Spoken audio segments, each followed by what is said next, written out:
Welcome to the World United. Welcome to the World United. A short panel discussion. After this panel discussion, we are going to start the valediction part of this event, the last part of the event. So herewith we have got three panelists: Perl Weimara, Huan Nguyen, and Joyce Molinar. Perl Weimara, can we have your video, please? Hello. Can we see? Yeah, can we see you? Hang on a minute. I have to try and start the video. Okay. Yes. Yeah. Can you see it now? Yes. Thank you. Yeah. So the session, the panel discussion is going to be on the spiritual wisdom of the traditions. And I request grandmother to present the panelists for inputs regarding this wisdom of spiritual traditions. Over to you, grandmother, please. I'm a little bit confused at the moment. Hello? Yeah. So the discussion is going to be on the wisdom of spiritual traditions. Yes, but I thought that I had already recorded my message. You joined with, yeah, it is not about that. It is about the panel discussion. Oh my goodness. Okay. Yes. Well, it's okay. I can do it, I suppose. Just yeah. So I didn't realize I thought that my at 11:20 my recording was going to be that I already talked about. It was already displayed. Oh, I see. Okay. Oh, that's all right. Yeah. Well, so okay. I'm because you joined. I'm sorry because I've been having trouble with Wi-Fi. Everybody, apologies for that. I'm not a techno person, so ask me that question again. The spiritual traditions, right? Yeah. Well, my spiritual traditions come from my Aboriginal culture and my Christian upbringing. And one of the things is I just was raised in a family where we had lots of really, really strong rules in the house. Wasn't written up on the wall or anything like that. It was just the way we lived our daily lives. And I grew up on Thursday Island, where I was able to also learn from the spiritual traditions of the Muslim faith as well, because a lot of people have come from other countries to Thursday Island. We had people from all over the world working there, and a lot of the people from Asia who came were part of our pearling industry. So growing up on Thursday Island, I was really, really privileged to be exposed at a very early age to learning about the Muslim faith. So I say to my friends here in Australia, here in mainland Australia, that I didn't have to come. I learned about Ramadan long before I came down here. So that also contributed to my spiritual traditions of growing up. I was brought up by a mother and father who taught us in that house that we grew up in all about the good and proper ways of culture. So we did practice a culture of goodness in our house, in our family, amongst our and amongst our members of our community. And because it was a small island, we all practiced those spiritual traditions in a way that kept us living mostly in harmony with each other, because we learned from the good and proper cultural ways of all of our cultures. I'll stop there. Maybe somebody else wants to speak. Is that it? So, yeah. So, Hien Nguyen, I would like to hear from you the inputs of the importance of the spiritual traditions. Yes, thank you, Dr. Yugandhar. Thank you. For the last 10 or 15 years, outside of, some of the Eastern practices, a lot of the teachings have come through a mentor of mine, Grandmother Parasha, in the Native American ways and the Tibetan Buddhist ways. And, as I sort of described before, I think the wisdom of the traditions can and should inform everything we do, but in particular for the work that we've been aspiring to over the last 5 or 10 years, it really has been in how do we apply that wisdom to, technology, because technology maybe is a bridge, if you will, to bringing that wisdom into creating, the opportunities for healing, which has been what some of our lives have been about. So it really is in understanding, and I know that Grandmother Parasha has been, a pioneer in this area, having worked for decades before I probably was even around, with leading physicians to develop, as I alluded to before, how do we understand the teachings of the ancients in the context of science and healing. And, there are so many things that we can learn from those teachings. For instance, the way that not only our mind, but the ability to set intention can affect not only the body, not only the mind, but the very nature of the reality that we live in. And so one of the puzzles is, how do we scientifically take advantage of that wisdom? And even though Western scientists have just started now with things like the placebo effect and, mind-body medicine and so on and so forth, I think there is so much more to learn, not only learn, but apply in terms of technology development for the future. Another would be in, the spiritual wisdom around vibration and frequency, that, everything doesn't just exist as a physical particle. It also exists as an energy wave with a very unique vibrational pattern, and that these patterns make up everything we are in the world we live in. And so to come to a deeper understanding of, these vibrational technologies may hold the key to achieving things in, health, medicine, technology that we currently cannot achieve. And in fact, I think if you start to look at the things that are being developed from these wisdom teachings, the technologies of today will be seen in the future as very crude. So I think those are some of the initiatives and the efforts that, where the wisdoms of the traditions can and I definitely think should be applied for the future. And I look forward to, that is our work, and we look forward to doing that. Thank you, Nguyen. So over to Joyce Molinar. What's your inputs regarding the value of spiritual traditions? Thank you for giving me the opportunity to answer that. I was blessed in being part of a family that going to church every Sunday was definitely part of our tradition. And I don't remember ever begrudging doing that.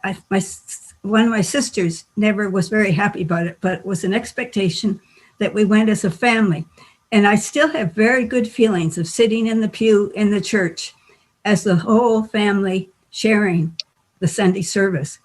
But as time went by, and I became an adult and was no longer living with my first family, I started to feel a huge gap in the church services that I was attending.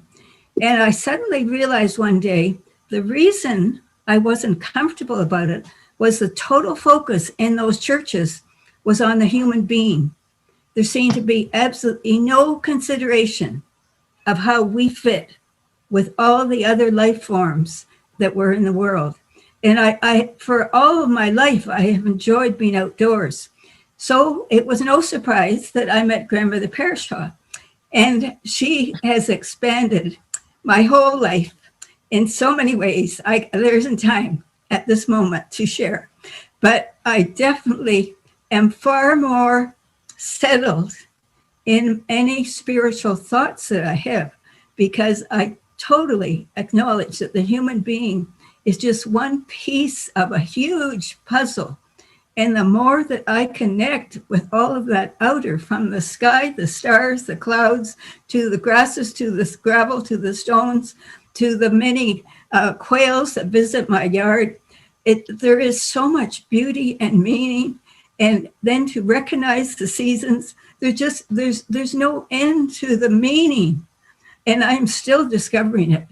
And very, very grateful that I am no longer attending a church that only has a focus on the two-legged.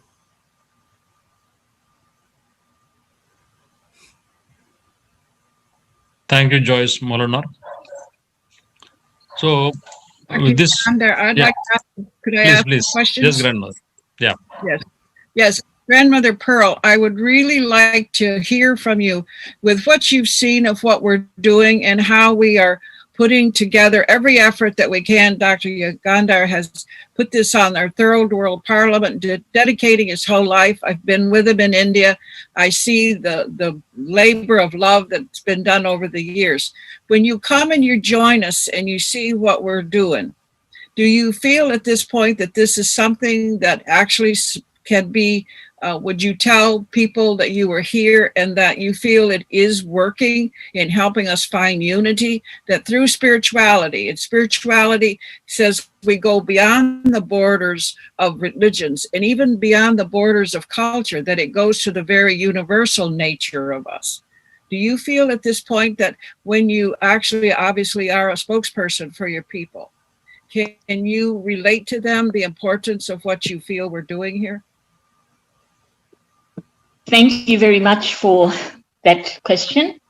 And all my life, since leaving my island paradise and coming to an urban setting in New South Wales and living in Penrith for 55 years this year, I turned 75 on the 17th of October. I have learned so much from all the world religions that have come to this country. I did a course in world religions with the Uniting Church, with 2 Uniting Church ministers. While I was working full-time with the university, I did that course at night time. And when I was working with Western Sydney University, together with international students, staff, and the Hawkesbury local government area community, we put together a program there that really modeled a working, that really showed a working reconciliation model. So we worked on the premise that all of us have good things to add to each other's cultures, way of life, faith groups, and so on. And therefore, we should be able to recognize and respect that we do have these good things, because I believe that every culture, every faith, every person in the world has a good spirit in them, right? Every story from the different religions have good spirit stories. So I encourage that ever since I became involved more with other religions. And I have been sharing this from time to time with my own people, not formally like this. This is the first time I've ever been on any panel that really talked about this. So I feel I'm getting a bit emotional because I feel really privileged to have been asked to be part of this. I have attended World Parliament of World Religions in the past, but every opportunity I have, I share the good news of that. So I know that my people, Aboriginal and Torres Strait Islander people, are also on the same page with me, because that's how we look at life. You know, we look at life and we look at the spirit of people rather than what they look like, what colour they are, their eyes, what colour that is. We don't face, we're aware there's colour there, but we can look past that. And we have been able to keep Australia a safe place for the world that's come here to our country all these years in 1788, because we have operated with those codes of conduct that taught us through our culture and through the Christian faith that came here. We're able to mesh that together, and it fits very well. And then from there, we also look at what other cultures have brought here and have told us their stories of their good spirits, right? So I've already been doing that. The thing is,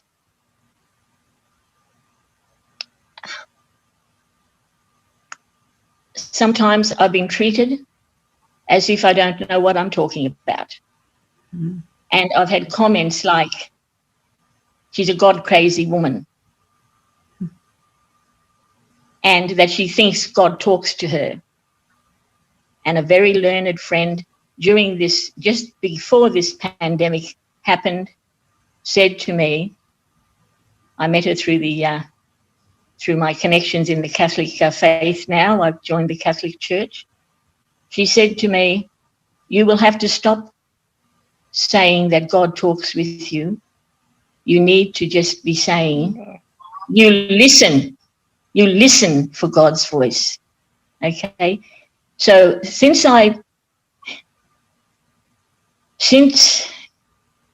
saw the light in that, and then I met up during the pandemic, prior to the pandemic, to some people from the Church of Scientology, and I did 2 of their courses during this time. That has maintained and sustained my emotional health and well-being, and I'm very, very I'm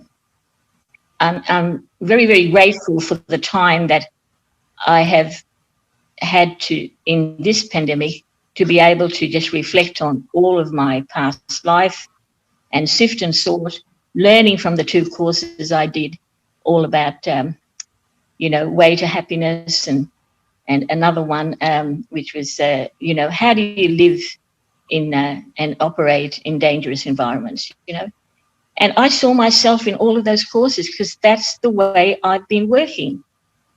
But I've been blocked so many times because of others who didn't really think that I was genuine, how I did what I did. And the other thing is, I think when you also operate from a spirit of generosity, many people can relate to this, because the more you do, the more you can also sometimes be tricked and treated. You can have the mickey taken out of you. You can be you can be put down. You can be set up. You can be sidelined.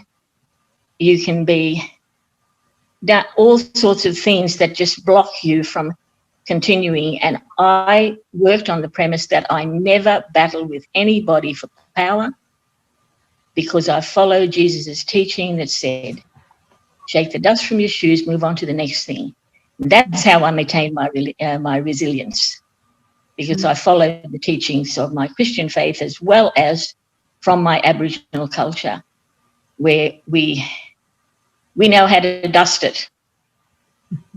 And we have become pretty good and expert dusterers in this country, and there's a lot of dust has been flowing around, and that dust has also come together with the dust of other people. I'll stop there because I can talk forever about this. Thank you for asking the question. Okay, I'm very happy. Yeah. But what I want to share is what I've seen, and because I've had many years working with the Australian culture and with their people. And what I see is what Dr. Yugandhar has brought together with what he's doing with World Unity, okay, is that at this point, there has been many stories told, many wonderful revealing inroads into a very private people, in fact, a very probably suppressed people. Let's even use that word, okay?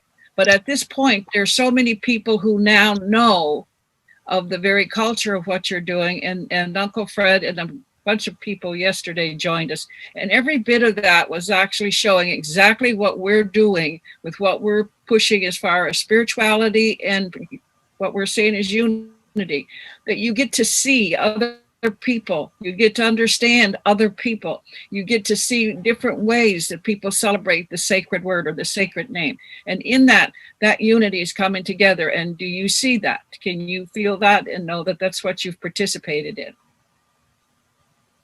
Yes, I see it. Grandmother Pearl. I see it. Wonderful. That's what I want to Yeah. hear. That's what I want to see it. hear. I'm so happy to I see it. I feel it. I hear it. And my thing has been to say Very to good. people, when we share our stories, we can learn from another person's story as to how we can heal through with our own. And so storytelling is a powerful healing tool. And I heard it yesterday, and I know that it's the word that's going to go out from Uncle Fred and the uncles and the grandfathers that were there, is that the suffering and the pain stops with this generation, that this generation doesn't pass it to the next generation. And if we take that, the particular theme that we're working on is unity and spirituality, that would be exactly what we all need to learn, is that we do our best to change where we're at right now, and that no others have to pick up the suffering or the disillusion. So I appreciate very much that you joined us and have been a great contribution to the respections of that. And to our other guests, okay, I appreciate humbly your acknowledgement, but more important, I would like to hear how you actually feel about your participating with this, and how much do you feel you want to support actually looking into what we're doing with this particular gathering and what Dr. Yugandhar has put together here as a vision that we are going to pursue with all our hearts to have it a more global presence. Do you see, Dr. Wynn, in your career in that, and the many patients, and especially your own understanding that we have actually shared, that there's a lot of depressed cases of depression on Australia, actually bringing the culture up and allowing the Indigenous people to be seen, as well as the many variety. Like I said, when we speak about culture, even though we're saying that there are people who we don't feel is cultural, everyone started with a culture. So we all have that in our DNA. So do you see that what we're doing actually will become a very helpful situation in the healing elements of the world, and actually how you see the future of technology actually being what we're using right now to actually get this message out and to reach the many corners of the world? Do you support that? I absolutely support it. Thank you. I think that you're absolutely right. If there's anything this, pandemic thing has shown me, it's that it's really challenged us as a culture and a society to, I'm sure many of us have felt alone, very alone. And that has brought out, I'm sure, there's an emptiness that I've observed in culture as it is, that a culture without beginnings, a culture without connection, and a culture without roots to the values of where we all came from. Culture and who we are and how we live isn't something that just came up overnight or with the last fad or trend. And I think people have had to really, as they've been isolated, they've felt the emptiness of this, and the depression has come out, and you've got riots and all kinds of other things that really show us how shallow some of the culture that we have is. And I think that the culture that we can build is a culture that does connect us to the important things, to the beginnings, and to those things that are of value. It teaches us, it helps us understand and live in a way that appreciates that we came from somewhere, we're going to somewhere, and we're connected to all the different things in the world. And I think that's so important, and is reflected on the work that you and Dr. Yugandhar are doing, for instance, with this conference, in a time when we can't go to conferences, to have this kind of gathering and event, and to have the opportunity, and a lot of people have the opportunity now to get on Zoom and have a look and participate. I think now is more important than ever to establish this and get it out there so that people finally can feel connected again, because wherever they look right now, it's a reflection of the shallow culture that we have. And I really think that if we could have the depth of the traditions and of the people who keep those ways and keep those cultural ways going, it'll bring a lot of healing. And that's just so important. Forget about technology, just having the basic environment and being connected to these sources of truth, I think, is really important. And I certainly will do everything I can to support it. Thank you. Very, very good to hear. And it's the genius of Dr. Yugandhar that would not let even the virus stop having this parliament. So much like yourself and the visionary you are, he has persisted and definitely mastered that. So yes, I am so grateful that he invited me to be part of that. Now, Joyce, as a nurse, and I've watched your practice and your growth for a while, and in that, how would you see what you've learned here and the very efforts that we are looking at and putting spirituality into the spotlight and actually putting unity in the future? So how do you see your practice being able to do that, and how would you actually be relating your experience that you've had here with other people? Well, I don't know if I've got enough words to describe.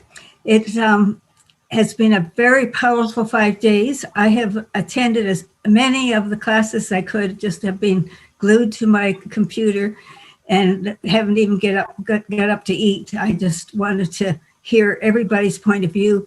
The fact that we're so connected is just absolutely powerful. And the healing will happen. In my new role as a nurse coach, I'm definitely having the opportunity to help people realize how connected we are, because part of the role in this new nursing field that I've entered is that as a coach, I share my experiences as well as hear their experiences.